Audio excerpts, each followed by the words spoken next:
Assalamualaikum warahmatullahi wabarakatuh. Kami dari kelompok 1 ingin membahas materi 11 mengenai siklus pendapatan dan siklus pengeluaran atau kuliah Sistem Informasi Akuntansi, dosen pengampu Pak Juli Ismanto, SKM, MM. Saya Adela Yustiara. Saya Rizal Nabila. Saya Amelia Sapitri. Saya Fudani Rompas. Ini penjelasan dari Sebelumnya kita sudah berkenalan, kita akan membahas siklus pendapatan dan pengeluaran dari kelompok 1 kelas 03 SKKP 010 jurusan akuntansi. Di sini ada pengertian siklus pendapatan. Siklus pendapatan adalah rangkaian aktivitas bisnis dan kegiatan pemrosesan informasi terkait yang harus berulang dengan menyediakan barang dan jasa ke para pelanggan dan menagih kas sebagai pembayaran dari penjualan-penjualan tersebut.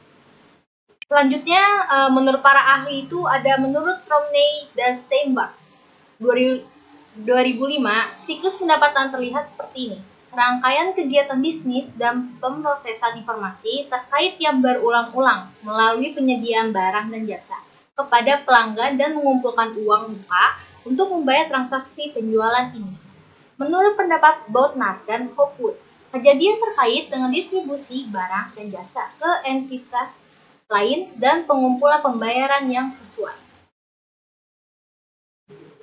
Kita masuk pada tujuan utama dari mengadakan siklus pendapatan. Menurut Winarno 1994-2000 adalah untuk menukar barang atau jasa dengan uang. Ada 7 bagian untuk tujuan. Yang pertama itu konfirmasikan bahwa pembeli secara finansial mampu membayar hutangnya. Yang kedua, menyediakan barang atau jasa kepada pelanggan pada waktu yang disepakati. Yang ketiga, catat data penjualan secara perlahan dan teliti. Yang keempat, simpan catatan dan laporan yang akurat dan dapat dibaca. Yang kelima, mencatat penjualan dan penerimaan secara akurat pada akun pembelian. Yang keenam, simpan barang dan uang tunai dengan aman sampai barang dikirim atau yang ketujuh, dokumen atau laporan yang berkaitan dengan penjualan produk dan layanan siap pakai.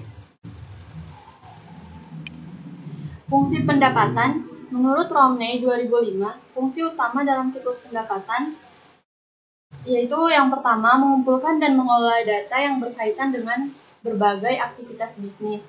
Yang kedua, membantu pengambilan keputusan dengan mengatur dan menyimpan data. Yang ketiga, menjaga integritas data dan melindungi aset perusahaan melalui pemantauan. Selanjutnya ada tenaga kerja selama siklus pendapatan, yaitu ada penerimaan pesanan pelanggan. Yang pertama ada pesanan pelanggan diterima, yang kedua divalidasi, yang ketiga ketersediaan stok diperiksa, yang keempat pertanyaan pelanggan dijawab. Selanjutnya ada pengiriman, yaitu 1. Pengambilan dan pengemasan pesanan, yang kedua pengiriman pesanan, yang ketiga validasi, yang keempat cek ketersediaan stok, yang kelima menanggapi pertanyaan dari pelanggan. Ada juga pengiriman, yang pertama pengambilan dan pengemasan pesanan, yang kedua ada pengiriman pesanan. Yang terakhir ada piutang dan faktur. Yang pertama ada faktur, yang kedua ada pengelolaan data piutang usaha, yang ketiga pengecualian, yaitu membuat, mengedit, dan menghapus akun. Di sini ada tujuan siklus penjualan. Tujuan siklus penjualan adalah untuk mengirimkan barang yang tepat kepada orang yang tepat pada waktu yang tepat dan dengan harga yang tepat. Tujuan lainnya antara lain, semua transaksi diperbolehkan dengan benar. Semua transaksi yang terdaftar adalah sah atau sudah selesai. Yang ketiga ada semua transaksi legal dan terdaftar secara resmi. Yang keempat ada semua transaksi dicatat dengan cermat. Yang kelima ada aset terlindungi dari kehilangan atau pencurian. Yang keenam ada perdagangan dilakukan secara efisien. Di sini ada ancaman dan prosedur pengendalian siklus pendapatan. Yaitu ada proses aktivitasnya, masukkan pesanan pelanggan. Ancamannya yaitu 1. Pesanan pelanggan tidak lengkap atau salah. Yang kedua, memberikan kredit kepada pelanggan dengan riwayat kredit yang buruk. Yang ketiga, legitimasi pesanan. Yang keempat, kehabisan stok, biaya penyimpanan, dan diskon. Yaitu prosedurnya pengendalian yang dapat diterapkan. Satu, verifikasi pengeditan entry data. Yang kedua, persetujuan kredit bug manager, kredit non penjualan, yaitu mencatat saldo akun secara akurat. Yang ketiga, ditandatangani di atas dokumen kertas, ditandatangani secara digital dan sertifikat digital untuk EBIS. Yang keempat, sistem pengendalian persediaan. Di sini ada pengiriman. Ancamannya yaitu kesalahan dan dalam pengiriman ada barang, jumlah, dan alamat salah. Yang keenam ada pencurian persediaan. Prosedur pengendaliannya yaitu kesalahan pelanggan dibandingkan dengan kartu koleksi dan catatan pengiriman menggunakan pemindai kode batang yang dikontrol melalui aplikasi. Yang keenam, batasi akses fisik ke inventaris. Terus ada juga penagihan dan piutang usaha. Yang ancamannya yaitu non penagihan pelanggan, kesalahan dalam penagihan, kesalahan entry data saat memperbarui piutang. Prosedur pengendaliannya yaitu fungsi pengiriman dan penagihan dipisahkan, pengendalian edit entry data daftar harga, buku besar piutang usaha, pelaporan pelanggan bulanan, dan rekonsiliasi ke buku besar. Ada juga penagihan kas. Ancamannya yaitu pencurian kas. Prosedur pengendaliannya yaitu pemisahan tugas minimalkan penanganan uang tunai, yaitu perawatan loker, konfirmasi otoritas, dan penyimpanan semua tanda terima. Selanjutnya ada masalah-masalah pengendalian umum. Ancamannya yaitu kehilangan data. Yang kedua ada kinerja kerja. Prosedurnya yaitu ada prosedur pencadangan dan pemulihan darurat atau kontrol akses atau fisik dan logis. Yang terakhir ada persiapan dan peninjauan laporan kinerja. Dan di sini juga ada pengertian siklus pengeluaran. Siklus pengeluaran adalah rangkaian kegiatan bisnis dan operasional pemrosesan data terkait yang berhubungan dengan pembelian serta pembayaran barang dan jasa. Di sini ada menurut Marcel B. Romney, siklus pengeluaran adalah serangkaian kegiatan bisnis dan kegiatan pengolahan data yang terlibat dalam pembelian dan pembayaran barang dan jasa. Tujuan utama sistem penetapan biaya adalah untuk menurunkan total biaya pengadaan dan pemeliharaan berbagai persediaan, peralatan, dan layanan yang dibutuhkan perusahaan untuk berfungsi. Berikutnya, tujuan utama siklus pengeluaran. Tujuan utama siklus pengeluaran ini adalah untuk mempermudah pertukaran uang tunai dengan pemasok untuk barang dan jasa yang dibutuhkan. Fungsi utama siklus pengeluaran: A. Pengambilan dan pemrosesan data untuk berbagai tugas komersial. B. Menyimpan dan mengatur data untuk memfasilitasi pengambilan keputusan. C. Menyediakan kemampuan audit untuk memastikan keandalan data dan melestarikan sumber daya perusahaan. Aktivitas dalam siklus pengeluaran. Siklus pengeluaran terdiri dari 5 kegiatan dasar. Gelina 1998-474. A. Kegiatan permintaan pembelian barang dan jasa yang dibutuhkan. B. Membeli barang dan jasa. C. Menerima barang dan jasa yang dibeli. D. Kegiatan persetujuan faktur pemasok. Dan E. Aktivitas pembayaran untuk barang dan jasa yang dibeli. Prosedur ancaman dan pengendalian dalam siklus pengeluaran. Proses atau aktivitas pesan barang. Ancamannya: 1. Kehabisan dan atau kelebihan persediaan. 2. Meminta barang yang tidak dibutuhkan. 3. Membeli barang dengan harga yang dinaikkan. 4. Membeli barang berkualitas rendah. 5. Membeli dan pemasok yang tidak diotorisasi. 6. Komisi atau kickback. Prosedur pengendalian yang dapat diterapkan. 1.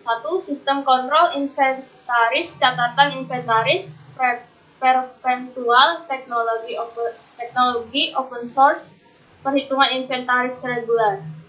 2. Catatan akurat dari persediaan permanen, persetujuan permintaan pembelian. 3.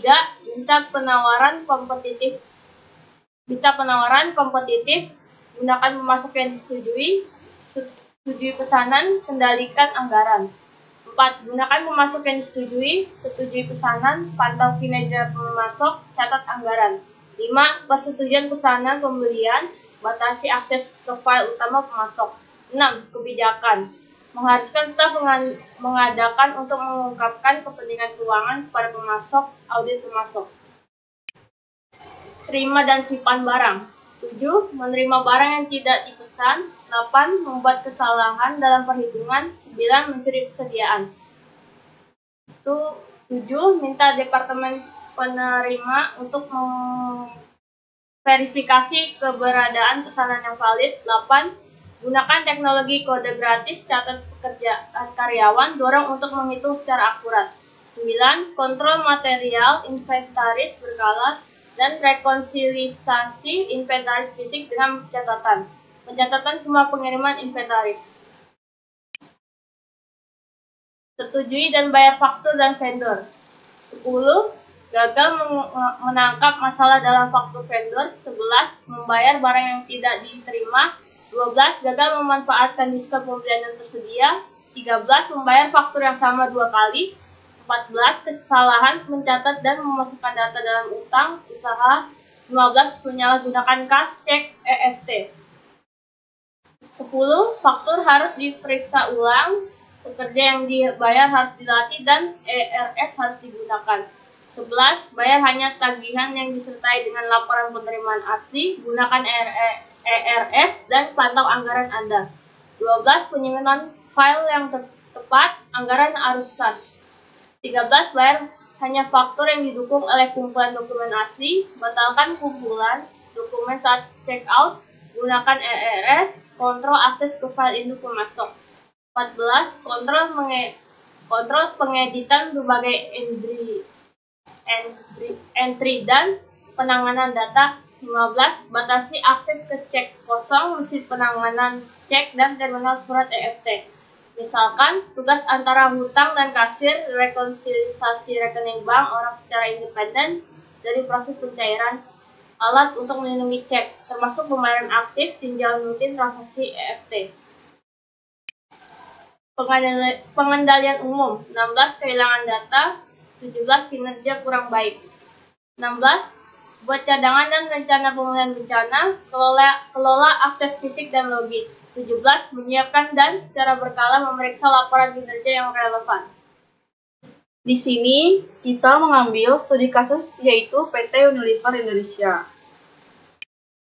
Unilever Indonesia yang berdiri pada 5 Desember 1933 telah tumbuh hingga kini menjadi salah satu perseroan terdepan untuk kategori fast moving consumer goods di Indonesia. Kami telah hadir menemani perjalanan kehidupan masyarakat Indonesia melalui rangkaian produk Unilever Indonesia mencakup brand-brand ternama di dunia seperti Pepsodent, Lux, Lifebuoy, Dove, Sunsilk, Clear, Rexona, Vaseline, Rinso, Molto, Sunlight, Walls, Royco, Bango, dan lainnya. Untuk mewujudkan visi, kami telah berinvestasi dalam strategi untuk kategori dan merek jangka panjang yang menghasilkan kemajuan yang menguntungkan semua pemangku kepentingan. Prosedur aktivitas bisnis siklus pendapatan yang ada di PT Unilever, entry pesanan penjualan mencakup 3 tahap. Mengambil pesanan dari pelanggan, memeriksa dan menyetujui kredit pelanggan, serta memeriksa persediaan dan juga menjawab permintaan pelanggan. 1. Mengambil pesanan pelanggan. Nah, pesanan pelanggan dapat diterima dalam berbagai cara. Di toko, melalui surat, melalui telepon, melalui website, atau melalui tenaga penjualan di lapangan. Salah satu cara untuk meningkatkan efisiensi entry pesanan penjualan adalah dengan mengizinkan para pelanggan untuk memasuki data pesanan penjualan sendiri. Persetujuan kredit. Sebagian besar penjualan antar perusahaan business to business sales dilakukan secara kredit. Penjualan secara kredit harus disetujui sebelum diproses. Bagi pelanggan lama dengan catatan pembayaran yang baik, pemeriksa kredit formal untuk setiap penjualan biasanya tidak dibutuhkan. Pada kasus semacam ini, menyetujui kredit bagi pelanggan melibatkan pemeriksaan file induk pelanggan untuk memverifikasi saldo yang ada, mengidentifikasi batas kredit pelanggan, dan memverifikasi bahwa jumlah pesanan tersebut ditambah dengan saldo rekening yang tidak melebihi batas kredit ini. Proses ini dapat diotomatisasikan dengan menggunakan pemeriksaan edit lainnya selama proses entry pesanan, yaitu pemeriksaan batas. Otorisasi khusus untuk menyetujui kredit digunakan bagi para pelanggan baru ketika sebuah pesanan melebihi batas kredit pelanggan tersebut, atau ketika pelanggan tersebut memiliki saldo lewat jatuh tempo yang belum dibayar. Otorisasi jenis ini harus dilakukan oleh manajer bagian kredit. Yang kedua, memeriksa persediaan. Langkah berikutnya adalah menetapkan apakah tersedia cukup persediaan untuk memenuhi pesanan tersebut agar pelanggan dapat diinformasikan mengenai perkiraan tanggal pengiriman. Apabila tersedia cukup banyak persediaan untuk memenuhi pesanan tersebut, pesanan penjualan tersebut dilengkapi dan kolom jumlah yang tersedia dalam file persediaan untuk setiap barang dikurangi sejumlah barang yang dipesan. Ketika persediaan telah dipastikan, sistem tersebut kemudian akan membuat kartu pengambilan barang atau picking ticket untuk yang berisi daftar jenis barang-barang dan jumlah setiap jenis barang yang dipesan pelanggan. Kartu pengambilan memberikan otorisasi bagi bagian pengawasan persediaan untuk melepaskan barang dagangan ke bagian pengiriman. Yang ketiga, menjawab permintaan pelanggan. Pelayanan pelanggan adalah hal yang begitu penting hingga perusahaan-perusahaan menggunakan software khusus yang disebut Sistem Manajemen Pelayanan Pelanggan, Customer Relationship Management atau CRM.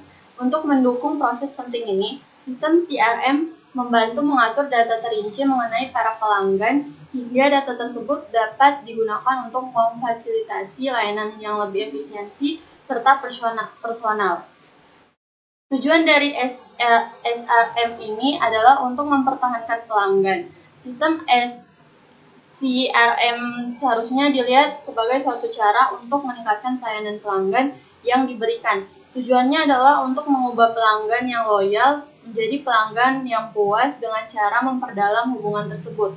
Aktivitas dasar kedua dalam siklus adalah memenuhi pesanan pelanggan dan mengirimkan barang dagangan yang diinginkan tersebut. Departemen bagian penggudangan dan pengiriman melakukan aktivitas ini.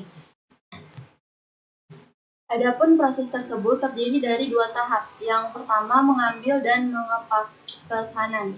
Kartu pengambilan barang yang dicetak sesuai dengan entry pesanan penjualan akan memicu proses pengambilan dan pengepakan. Para pekerja bagian gudang menggunakan kartu pengambilan barang untuk mengidentifikasi produk mana dan jumlah setiap produk untuk mengeluarkannya dari persediaan. Persediaan kemudian akan dipindahkan ke departemen pengiriman.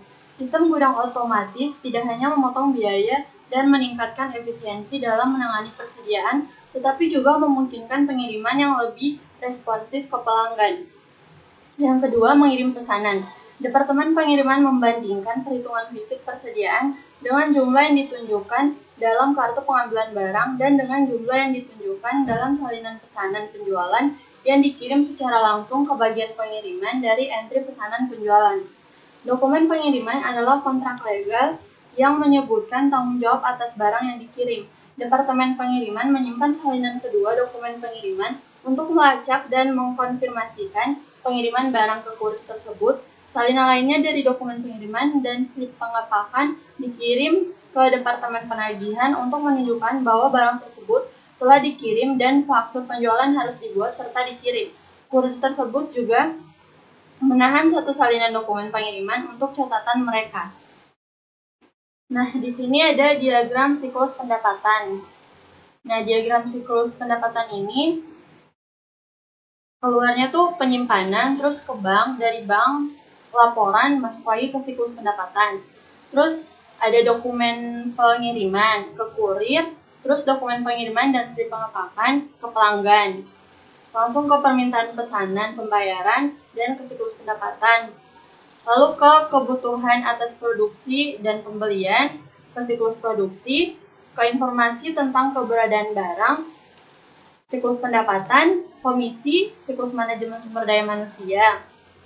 Terus siklus pendapatan, penjualan, sistem buku besar, dan pelaporan. Siklus pendapatan, jawaban atas pertanyaan dan faktur penjualan ke pelanggan, serta siklus pengeluaran masuk ke informasi tentang ketersediaan barang ke siklus pendapatan. Selanjutnya ada prosedur aktivitas bisnis siklus pengeluaran.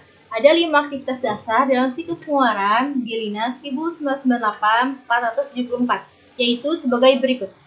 1. Permintaan pembelian barang dagang. Aktivitas permintaan pembelian barang dan jasa dilakukan dengan menggunakan dokumen purchase requisition. Dokumen ini berisi daftar pemesanan yang meliputi tujuan pengiriman barang, tanggal pemesanan, nama dan jenis barang, dan kuantitas pemesanan. Prosedurnya adalah tiap-tiap departemen diperbolehkan mengisi dokumen purchase requisition atas persetujuan dari manajernya. Setelah itu, dokumen purchase requisition diserahkan ke departemen pembelian barang untuk dipesankan. Hal ini dilakukan agar kebutuhan tiap-tiap departemen dapat terpenuhi dan juga merupakan pengendalian perusahaan agar dapat tidak terjadi penggandaan pemesanan barang ke supplier. Kedua, pemesanan barang dagang. Aktivitas pemesanan barang dan jasa yang akan dibeli dilakukan dengan menggunakan dokumen purchase order. Dokumen ini berisi tentang permintaan atas barang dan jasa ke supplier sekaligus pengirimannya. Prosedurnya adalah departemen pembelian barang mencari supplier dari beberapa supplier yang ada yang memiliki harga terendah, kualitas barang dan jasa yang terbaik, dan sistem pengiriman yang tepat. Departemen pembelian akan melakukan pemesanan dengan mengirimkan purchase order. Hal ini juga merupakan pengendalian perusahaan agar barang dan jasa yang dibeli sesuai dengan barang dan jasa yang dipesan oleh departemen yang mengajukan dokumen purchase requisition. Kemudian ada penerimaan barang dagang. Aktivitas penerimaan barang dan jasa yang telah dibeli dilakukan dengan menggunakan dokumen receiving report. Dokumen ini berisi tentang pengakuan penerimaan barang dan jasa yang meliputi tanggal diterimanya barang, jenis dan kuantitas barang yang telah diterima, asal pengiriman supplier, dan nomor purchase order. Pada aktivitas ini dilakukan pencocokan faktur dengan purchase order dengan tujuan untuk mengetahui apakah barang yang diterima telah sesuai dengan yang dikirim, melebihi kuantitas yang dipesan, atau bahkan telah terjadi salah pengiriman. Maka barang yang bersangkutan akan langsung dikembalikan kepada supplier yang bersangkutan. Pada aktivitas ini juga mungkin dilakukan adanya retur atau pengembalian atas barang yang rusak saat diterima. Setelah itu, bagian gudang akan membuat dokumen receipt report untuk mengakui pertambahan persediaan di gudang berdasarkan faktur. Dalam hal mengakui pertambahan persediaan di gudang berdasarkan faktur, dalam hal ini hanya barang-barang yang terdapat dalam purchase order saja yang boleh diakui, sedangkan yang tidak sesuai langsung dikembalikan. Hal ini juga merupakan pengendalian perusahaan agar dapat mengetahui barang apa saja yang telah diterima dan yang belum dikirim oleh supplier. Yang keempat, ada persetujuan faktur dengan supplier. Aktivitas persetujuan dari supplier dalam rangka pembayaran atas pembelian dilakukan dengan menggunakan dokumen voucher package. Dokumen ini berisi tanggal pembuatannya, tanggal pembayaran, serta jumlah harga barang dan jasa yang telah diterima berdasarkan source dokumen yang ada meliputi faktur, purchase order, dan receiving report. Pada aktivitas ini dilakukan pencocokan receiving report dengan purchase order dengan tujuan untuk mengetahui apakah semua barang dipesan sudah diterima atau dikirim semua. Kemudian dibuatlah voucher package untuk memastikan jumlah harga yang harus dibayar kepada supplier. Hal ini merupakan pengendalian perusahaan agar dapat mengetahui berapa jumlah yang harus dibayar sesuai dengan jumlah barang yang telah diterima sesuai dengan kenyataannya. Kemudian ada pembayaran atas pembelian barang dagang.